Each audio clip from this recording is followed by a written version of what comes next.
Olá, pessoal, tudo bem com vocês? Finalmente consegui me organizar para a gente gravar esse vídeo tão importante, né, que eu já fiz no ano passado, Energias 2025. Esse ano eu vou fazer em 2 vídeos, que assim eles ficam um pouquinho menores. Ano passado ficou um vídeo bem longo, enfim, eu gosto de ir fazendo, pontuando, dando detalhes, comparando também com o mapa de 2024. Para começar, eu vou dar alguns dados para você entender o que é que a gente vai analisar aqui. Primeiro de tudo, Ano Novo Astrológico é 20 de março de 2025. Nós ainda não estamos, eu tô gravando esse vídeo em fevereiro, nós ainda não estamos no novo ano, até por isso que eu não gravei, nem fiquei com tanta pressa de gravar, porque o que a gente vai analisar aqui é o mapa do Ano Novo Astrológico. Então, quando a gente está falando de astrologia, quando a gente está falando de observar os céus e levar isso em consideração, Ano Novo e tudo mais, a gente está falando de solstício de Áries. O Ano Novo Astrológico começa quando o Sol entra no grau 0 de Áries. O que a gente vai conversar aqui vai servir para março 2025 até março 2026. Segundo, os mapas que eu uso como referência são os mapas do horário de Brasília,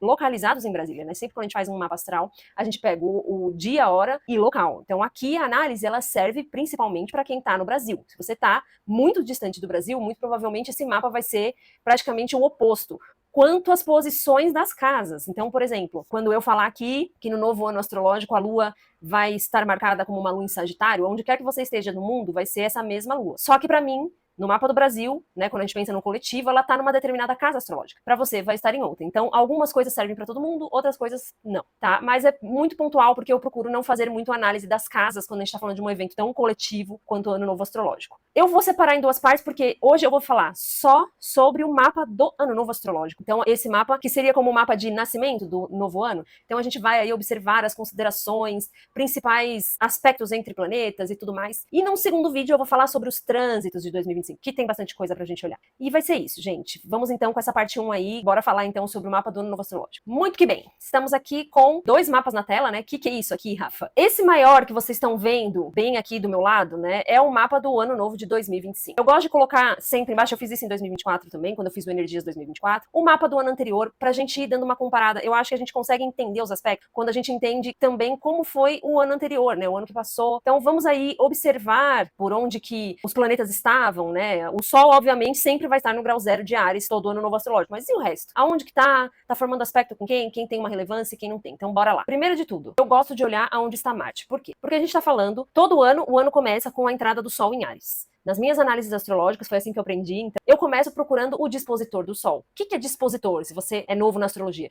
Dispositor é, o Sol está em que signo? No caso, todo o ano astrológico vai estar em Áries. Quem é o planetinha que manda em Áries? Marte. Então, se vocês olharem nesses mapas que eu estou projetando aqui na tela, o símbolo de Áries é o carneirinho, tá vermelhinho ali. Você vai ver que atrás dele, bem nessa bola colorida aí de arco-íris, tem o símbolo de Marte. Então eu uso um mapa que já tem o signo e o seu dispositor, ou seja, o planeta que manda nele, logo atrás, até para facilitar ter sempre à mão essas informações. Então vamos lá, comparativos, né? 2024 a gente tem aqui embaixo o Sol no grau 0 de Áries, onde estava Marte? Em Aquário. O que isso significa? Então o Sol, né, que é esse elemento mais importante da astrologia, estava à disposição de Marte, um Marte com uma pegada mais coletiva, rápida, né? Aquário é um signo de ar que fala do coletivo, mais rebelde, ágil. Então, um ano que trouxe energias de muita aceleração. Para quem está no Brasil, ele estava na casa 3, que é a casa da mente. Então, pressões, muita agilidade, muita rapidez, muita discussão, né? Porque a casa 3 também é uma casa de comunicação, no caso do Brasil. Questões do coletivo, a gente viu, né? Um ano difícil, entre aspas, para influencers também, muita coisa vindo à tona, muitas disputas, muito blá blá blá, briga, falatório, né? Considerando a casa 3. Mas em Aquário, muitas vezes buscando lutar por direitos de um grupo maior, ao menos daqueles grupos com quem eu divido os mesmos ideais. Porque quando a gente está falando de Marte, a gente está falando do nosso ponto de vista. Marte e Áries, eles são autorreferentes por si só, né? E aí a gente vem para 2025 e o que é que a gente vê? Um Marte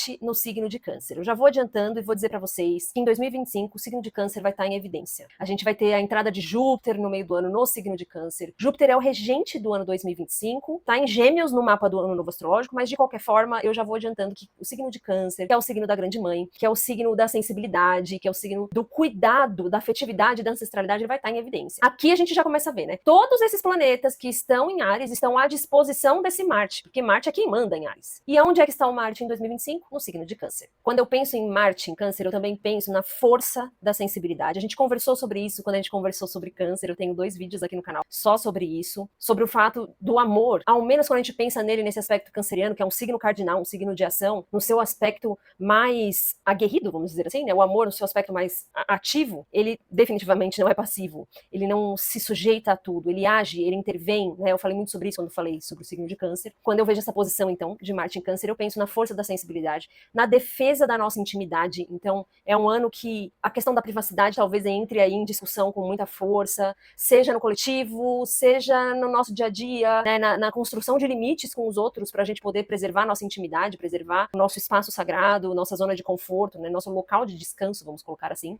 Para o Brasil, especificamente, esse Marte em Câncer ainda por cima está na casa 4, que é uma casa do signo de Câncer, né? Associada ao signo de Câncer. É um aspecto muito forte no quesito do passado, ancestralidade. Tudo isso vai estar aí no molho dessa sopa chamada 2025, pelo menos para nós. Esse mesmo Marte está formando um aspecto favorável com Saturno. Isso é uma coisa muito legal, porque Saturno está em Peixes ainda, ele também vai mudar de signo ao longo de 2025. No próximo vídeo a gente vai falar só sobre trânsitos. E o fato deles estarem formando um aspecto positivo, eles estão formando um trígono, né? Os dois em signos de água, me reforça a ideia de que em 2025, nós todos, coletivamente, e até acho que individualmente, vamos ser convocados a tomar ações baseadas na responsabilidade, sem firulas.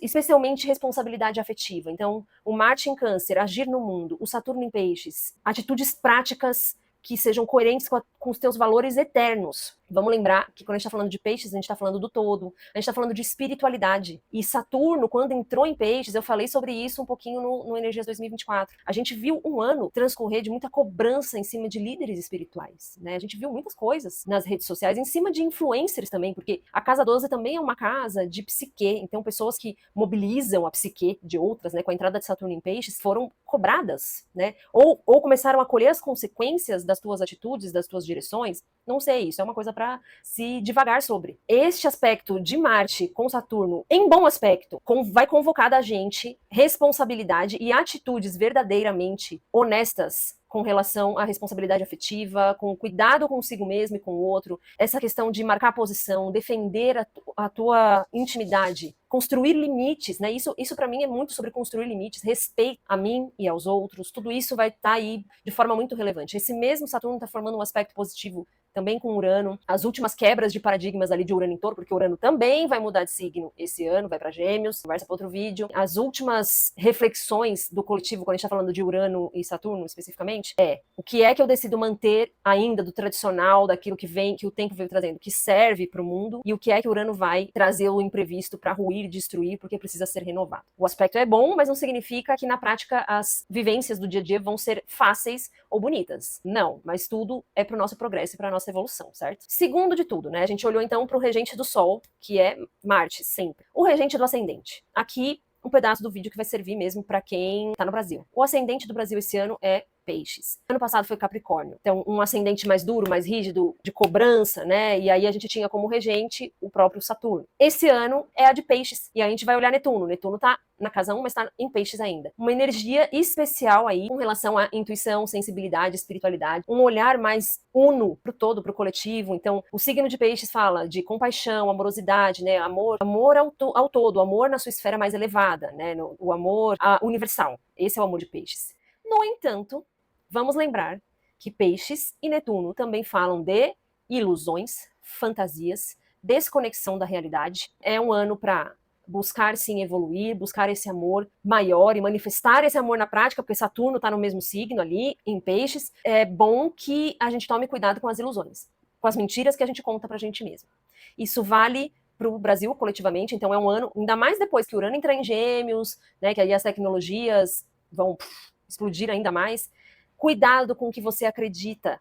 Cuidado com o que você acredita, porque aquilo que você acredita vai se tornando o teu agir no mundo, vai modificando, vai te afastando de pessoas, vai os hologramas, as cortinas de fumaça, que, enfim, a gente sabe, né, os interessados aí em manter a gente entretidos com bobagens ou discutindo bobagens, né, fazem. Então, esse ascendente em Peixes, ele é muito positivo para a gente acessar o divino, para a gente buscar esse local de espiritualidade, de práticas espirituais. Sonhos, intuições, tudo que se trata do inconsciente, muito favorável. Em contrapartida, a gente tem que tomar cuidado com a desconexão da realidade. Terceiro ponto importante. nós temos a Lua em Sagitário. Cara, que posição incrível. É uma das luas mais otimistas. Claro que a Lua é um elemento da astrologia que ela está mais ligada aos signos de água, então nos signos de fogo ela se torna um pouco reacionária demais, né? Mas eu penso que é uma lua que conduz o nosso sentir para um local de sabedoria. Quando eu penso nessa lua em Sagitário, eu penso numa oportunidade que nós temos de expansão do sentir. Quando eu penso no meu sentir, né, compreender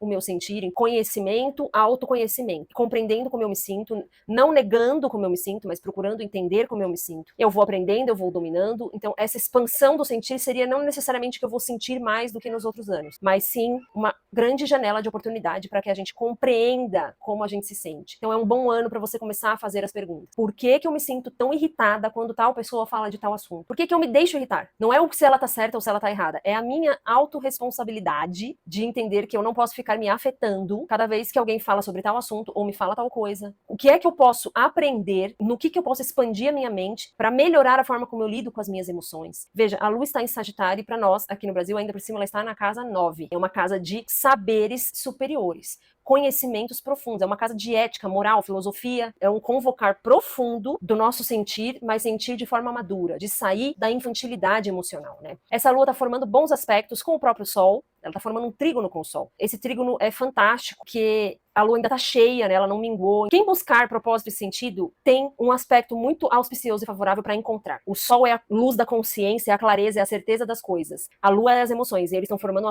uma parceria positiva. A tua intuição, aquilo que está no teu inconsciente, vindo à tona de forma madura para que você estabeleça metas, para que você aprenda mais, para que você evolua como ser humano, certo? Sempre que a gente tem um aspecto positivo entre o Sol e a Lua, a gente tem a oportunidade de equilibrar os sentimentos e a racionalidade. Então é muito favorável. Não é só com o Sol que ele está formando aspecto, ele está formando um bom aspecto com Vênus também. Então até para os quesitos relacionais, aí seja no coletivo, seja no individual, está muito favorável. É um ano bem feminino, você vê a Lua formando parceria com Vênus, que são dois símbolos do feminino muito fortes, tudo que é do feminino, ou mesmo da construção desse lugar de intimidade entre um casal, tudo fica favorável, né? Quando a gente tem essa parceria entre a Lua e Vênus, mas não se esquecendo que a Lua está em Sagitário. Então ela demanda esse olhar para sabedorias, para é ético, é moral, eu agir da forma como estou agindo. E não estou falando de moralismo conservador, eu estou falando de moral assim. Eu quero melhorar, mas eu continuo indo atrás de gente que me trata que nem cachorro. Ou eu continuo indo atrás daquele babaca que eu já sei que é narcisista, ou daquela infeliz que eu já sei que é narcisista,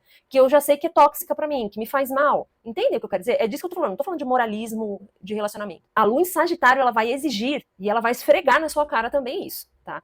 Olha, haja com sabedoria, porque se a Vênus em Áries, que é a Vênus fogosa, prevalecer, vai dar pau. Aqui a convocação é para uma parceria entre eles, não um prevalecendo sobre o outro, né? E essa lua em Sagitário tá aí regendo esse Marte que rege o Sol, olha que forte, né? Marte tá em Câncer, muita posição do feminino, e essa parceria da Lua com Vênus eu vejo de forma muito positiva. Essa Lua, inclusive, para mim, ela fala de sabedoria aliada à intuição, saberes antigos também ganhando espaço, quando a gente pensa numa coisa mais coletiva, né? Sagitário é regido por Júpiter, que é um planeta importante ao longo do ano, então eu vejo uma grande oportunidade para um enaltecimento dos saberes antigos, dos saberes ancestrais. Isso no micro, por exemplo, as pessoas se dando conta de sabedorias, de conhecimentos que eram passados de geração em geração dentro da própria família dela, coisa que ela desprezava, e de repente quando a pessoa vai, estuda, se dedica a compreender, porque Sagitário fala disso, ela passa a dar mais valor a isso. E numa forma coletiva, acho que a própria sociedade dando mais respeito aos saberes, às culturas ancestrais, né? A gente já vê um movimento assim surgindo por conta de algumas atitudes aí dos Estados Unidos com relação a estrangeiros, a gente já vê vindo à tona, né, cavucando aí, ressurgindo a discussão de como os índios foram exterminados na América do Norte em geral, e aqui também, né, lógico. Essa mesma lua está formando um grau de oposição com Júpiter, né? Curiosamente, Júpiter é o regente de Sagitário, ele está em Gêmeos e eles estão formando uma oposição. É preciso buscar alguma flexibilidade, a dialética, a filosofia ficam favorecidos com Júpiter em Gêmeos, é uma energia que a gente já está sentindo desde o meio do ano passado. Mas essa oposição à Lua, ela me indica uma sombrinha que a gente tem, né, de achar que nós somos donos da verdade, que só o que eu sei presta, né? A gente vê um especialista na TV, sei lá, o cara estuda 20 anos a onça pintada. E aí ele fala do predador natural da onça pintada, aí você quer virar e falar, mas por que esse cara não viu? O que a onça faz aqui no Pantanal do Brasil? Porra, cara, tu acha mesmo que ele não viu? Você tem 5 minutos de Discovery Channel assistido, e você acha que o cara que dedica a vida dele pra isso não viu? Será que você não pode entender que ele não tá falando de um caso isolado, ele tá falando Eu tô dando um exemplo aleatório aqui, uma cena que aconteceu aqui na minha casa. É muita autorreferência, né? Eu sei do que eu tô falando e só eu sei. Essa oposição de Júpiter e Lua, ela vai colocar as nossas emoções nesse lugar de algumas discussões que vão exigir flexibilidade. Se a gente vai aprender a reconhecer que nós não somos, como indivíduos nem como sociedade, o centro do mundo, os donos da verdade, eu não sei. Mas que esse tipo de discussão vai acontecer, vai. A própria presença de Júpiter em Gêmeos me fala sobre a importância da gente entender e aprender com o passado. Entender e aprender com o que ficou escondido, com o que também ficou preso de alguma forma, né? As informações que não estavam ao alcance com a entrada de Júpiter passam a estar ao alcance. Isso deve, né? Nem todo mundo vai estar aberto a isso, mas isso deve nos conduzir a um lugar de real capacidade de expansão, né? Poxa, agora que eu vi tudo isso sobre tal assunto, eu entendo porque que algumas pessoas agem assim. Continuar discordando, continuar, enfim, mantendo suas posições, mantendo suas opiniões, mas compreendendo que existem outros pensamentos, existem outras realidades, existem outras opiniões. É esse o desafio, vamos dizer assim, de Júpiter em Gêmeos na oposição com a Lua em Sagitário. Plutão, que agora entrou em definitivo em Aquário, né? Já falamos bastante sobre ele nas energias de 2024. Ele está formando um bom aspecto com o Netuno, mais uma vez está favorecendo a intuição, as práticas espirituais, o acesso do próprio inconsciente através da espiritualidade, né? Não necessariamente religião, mas de espiritualidade. Plutão ele vem sempre trazendo uma transformação. Então eu vejo esse aspecto positivo muito bom, por exemplo, para a grande quantidade de pessoas que não professam nenhuma religião, mas que desejam manter práticas, desejam essa conexão tanto com o inconsciente como com o divino. Eu vejo cada vez mais o coletivo, pelo menos quando a gente considera essas posições astrológicas aí dos últimos anos, caminhando para esse lugar, em que os ritos, as regras não fazem mais sentido, mas a evolução cobra, né? Então, assim, eu não preciso de 10 mandamentos para me mandar fazer o mínimo, que é não matar, não, sei lá, não atrapalhar a vida dos outros, né? Fazer tais e tais coisas. Eu preciso, na verdade, as regras vão ficando cada vez mais difíceis. Eu preciso não só não errar, eu preciso fazer o bem também, eu preciso corrigir os meus pensamentos e os meus sentimentos, independente de como eu estou agindo aos olhos dos outros. Enfim, isso tudo é um caminhar solitário e não depende de religião. A gente vê uma crescente aí de pessoas que não praticam nenhuma religião, mas não são necessariamente ateus ou ateias. E essa posição de Plutão com Netuno e com o próprio Sol, né, ele está formando aspecto com os dois, muito positivo, favorece essa clareza do tipo, olha, eu não preciso, se eu não me sinto bem, né, porque se você se sente bem, é perfeito que você faça parte de um grupo, é perfeito que você tenha, enfim, um rito, uma instituição que possa te apoiar na sua jornada espiritual, mas se não faz sentido para mim, eu não preciso simplesmente jogar tudo pro alto, né? Esse encontro de Netuno, Sol e Plutão positivo é, eu tenho clareza, eu vou buscar por mim mesmo e eu vou evoluir na medida em que eu consigo, né? Em que eu posso ir buscando. A evolução não é linear, a gente tem dias e dias, mas é sobre isso. Então é isso, gente. Esse é o primeiro vídeo, eu espero que vocês tenham gostado, espero que vocês aproveitem aí as informações e até o próximo vídeo.